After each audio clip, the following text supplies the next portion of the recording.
다들 안녕하세요. 프로토 91회차 토신 정보방 환급 인증합니다. 당첨금은 세후 금액인 거 알고 계시죠?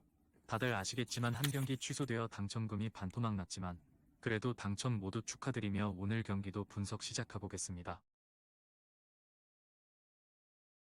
금일 첫 번째 경기 TSC 대 브라가 분석 시작해보겠습니다. TSC는 지난 시즌 10서골 5도움을 올린 신예 공격수 페타르 나트코프가 팀을 떠나 공격력에서 공백이 있을 수밖에 없다. 스페인 2부 리그에서 뛰던 우로스 밀로바노비치를 임대로 데려오고 윙어 밀로스 판토비치, 공격형 미드필더 페타르 스타니치 등 자국 리그에서 뛰던 젊은 자원들을 데리고 왔다. 새롭게 영입한 선수들 대부분이 20대 초반일 정도로 젊은 팀으로 스쿼드에 다소 변화가 있었다. 브라가는 이적 시장에서 1780만 유로를 쓰면서 전력 수혈에 심혈을 기울였다.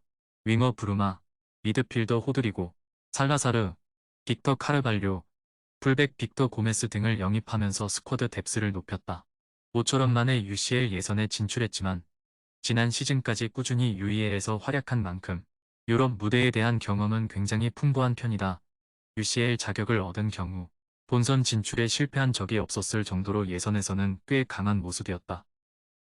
앞선 1차전에서는 홈팀 브라가가 3-0 완승을 거두면서 어느 정도 승부가 결정이 난 상태다. 이번 경기는 TSC 홈에서 열리긴 하지만 워낙 전력 차가 뚜렷한 두 팀이다. 선수단 몸값 차이에서도 브라가가 TSC보다 6배 이상 비싸다. 유럽 무대에서의 경험 역시 극명한 차이를 보인다. 꾸준히 유럽 무대에서 괄목할 만한 성과를 보였던 브라가와 달리 TSC는 20-21 시즌 UEL 2차 예선에서 패한 것이 유일하다. 저득점 양상 속 브라가의 우세가 점쳐지는 경기다. 토신 최종 조합은 영상 아래 고정 댓글로 말 걸어주시면 토신정보방에서 무료로 공유해드립니다. 제발 손해보면서 토토하지 말고 다같이 웃으면서 즐겁게 베팅합시다. 함께 하실 분들은 부담 갖지 마시고 편하게 말 걸어주세요. 금일 두 번째 경기 슈투른그라츠 대 PSV 분석 시작해보겠습니다. 슈투른그라츠는 지난 시즌 팀의 주포로 활약했던 유망주 엠마누엘 에메가가 스트라스부르로 떠났다. 다행히 새롭게 데려온 또 다른 유망주 시몬 블로다르지치가 시즌 초반 리그와 컵 대회를 통틀어 3경기 5골 1도움으로 맹활약하면서 빈 자리를 완벽히 메우고 있다. 리그에서 오스트리아 빈, LASK 등 라이벌 팀들을 상대로 연승을 달리며 굉장히 좋은 출발을 보이고 있다. UCL 본선은 00-01 시즌이 마지막이고 이후 모두 예선에서 탈락했다.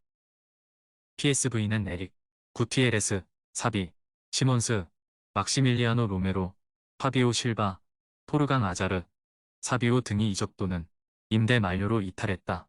노아 랑, 히카르도 페피 등을 영입했지만 출혈이 꽤 컸던 점은 부인하기 힘들다. 시즌 중에도 코디 각포가 팀을 떠나면서 흔들렸던 점을 생각하면 쉽지 않은 시즌이 될 것으로 보인다.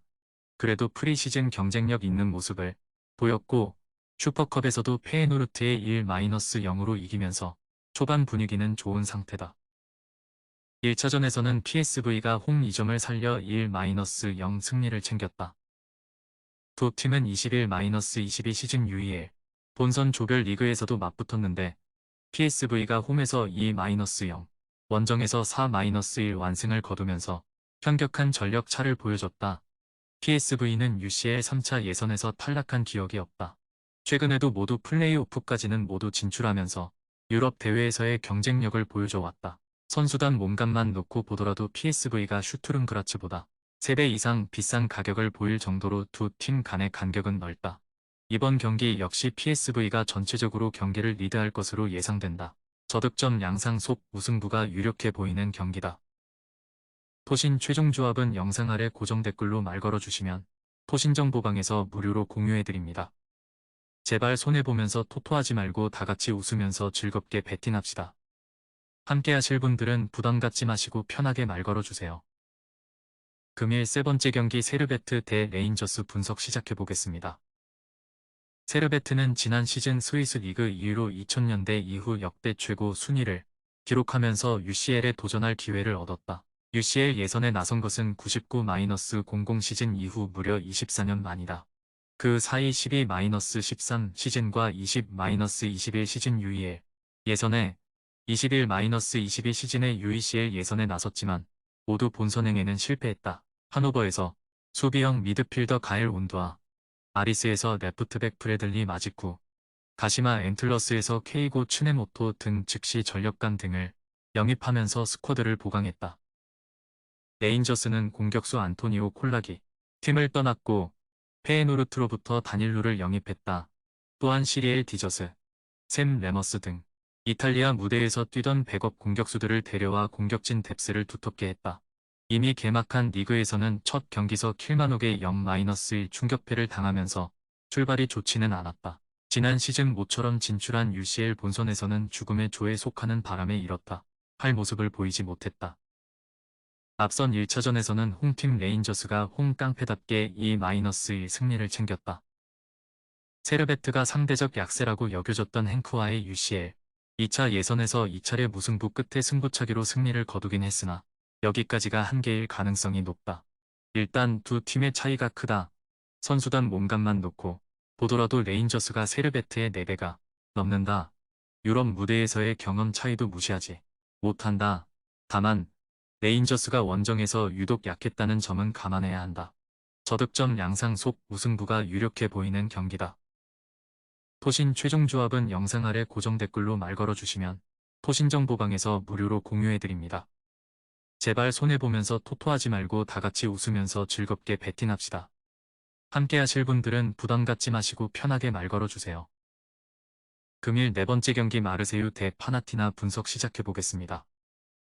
마르세유는 공격수, 루이스, 수아레스, 아르카디우스, 밀리크, 드미트리, 파에, 네마냐 라돈치치, 알렉시스 산체스, 미드필더 케빈 스트루트만, 수비수 시드 콜라시나치, 누누 타바레스 등 주전급 자원들이 대거 팀을 떠났다.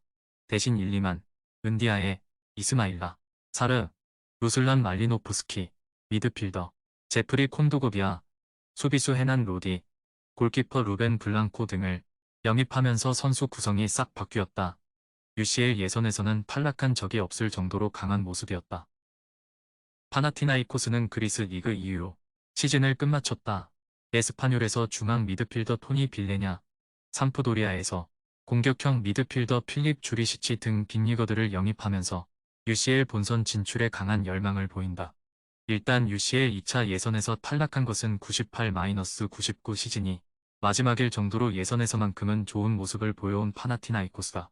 지난 시즌 모처럼의 유럽 대항전이었던 UECL에서는 3차 예선서 슬라비아 프라하에 밀려 본선행에 실패했던 아픈 기억이 있다. 두 팀의 맞대결은 이번이 처음이었는데 1차전에서는 홈팀 파나티나이코스가 1-0 승리를 챙겼다. 파나티나이코스는 리그 1 소속 팀들과의 경기에서 4승 3무 4패를 거뒀는데 원정에서는 2무 3패로 고전했다. 마르세유는 올림피아코스, PAOK, AEK 아테네 등 그리스 팀들과의 경기에서 꽤 강세를 보였다. 홈에서는 4승 1패로 기세가 더 좋았다. 리그 개막전에서 승리를 챙기는 등 경기력도 올라오는 모습이다. 저득점 양상 속 마르세유의 우세가 점쳐지는 경기다.